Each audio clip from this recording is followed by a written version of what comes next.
খাওয়াটা কিন্তু দুর্দান্ত সুন্দর। এখানে হোটেলটা কিন্তু খুব সুন্দর, পুরো ভালো হয়েছে একদম, পুরো ফাটাফাটি, পেট ভরে খেয়েছি ভাই, সত্যি বলছি একদম। ঠিক আছে, ওইটাকে না ওয়েটার। আর কিছু লাগবে স্যার? খরচ লাগবে? আর কিছু লাগবে না, আমাদের বিল কত হয়েছে বলো? স্যার আপনাদের 150 টাকা বিল হয়েছে। 150 তো, তাই না? 200, বাকি 50টা তো টিপস। যা মজা কর ভিখারি। না না স্যার, টিপ লাগবে না, 150 টাকা বিল হয়েছে, 150 টাকাটাই দিন আমার। শালা ভিখারি আবার বলে পয়সা লাগবে না, ডিস্টার্ব করিস না, নিয়ে ভাগ এখান থেকে। আরে নিবে না যখন বলছে ছাড় না, 150 দে না ওকে। হ্যাঁ তুই চুপ কর, যেটা আমি দিয়ে দিচ্ছি আমি সেটা নেই না, এটা তো মাত্র 50 টাকা।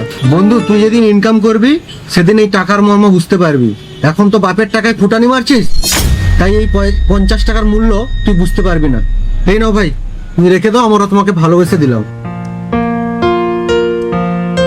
চল বন্ধু, চল চল।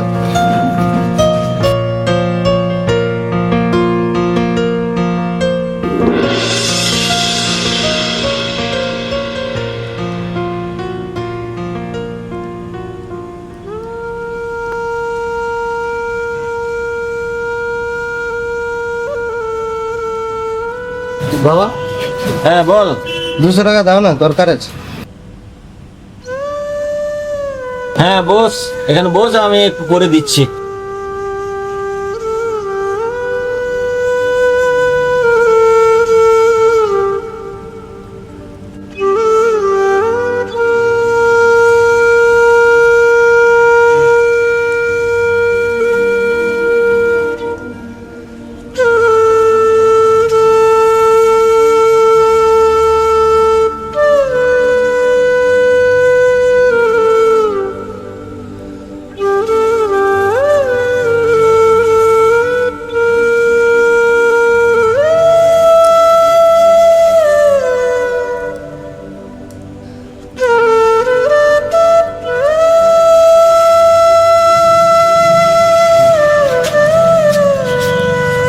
দাদা গাড়ির কাজ হয়ে গেছে, সমস্ত কিছু, চেন ব্রেক এসব হয়েছে?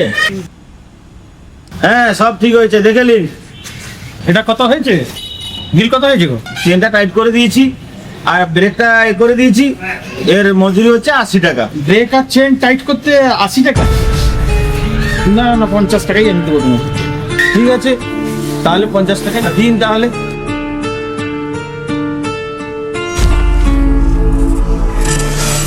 শালা ভিখারি আবার বলে পয়সা লাগবে না, ডিস্টার্ব করিস না, নিয়ে ভাগ এখান থেকে। আরে নিবে না যখন বলছে ছাড় না, 150 দে না ওকে। হ্যাঁ তুই চুপ কর, যেটা আমি দিয়ে দিচ্ছি আমি সেটা নেই না, এটা তো মাত্র 50 টাকা। বন্ধু তুই যেদিন ইনকাম করবি সেদিন এই টাকার মর্ম বুঝতে পারবি। এখন তো বাপের টাকায় ফুটানি মারছিস, তাই এই 50 টাকার মূল্য তুই বুঝতে পারবি না। এই নাও ভাই, তুমি রেখে দাও, আমরা তোমাকে ভালোবেসে দিলাম।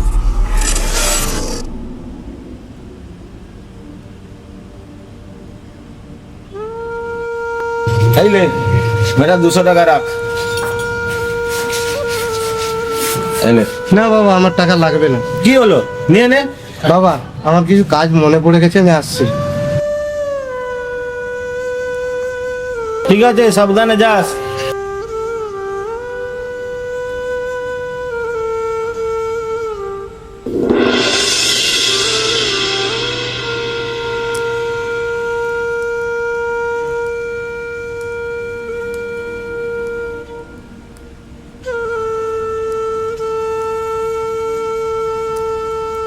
ভাই আমাকে ক্ষমা করে দাও, আমি খুবই দুঃখিত, তোমার সঙ্গে ওইরকম ব্যবহার করাটা তখন উচিত হয়নি। ঠিক আছে স্যার, আমি কিছু মনে করিনি। ভাই এতদিন আমি টাকার মূল্য বুঝতে পারিনি, আমার বাবাকে কষ্ট করতে দেখে আমার বিবেক বুঝতে পেরেছে। ভাই পারলে আমাকে ক্ষমা করে দিয়ে।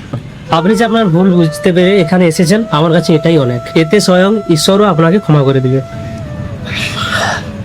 চলি ভাই, ভালো থাকবেন, রাতে রাতে।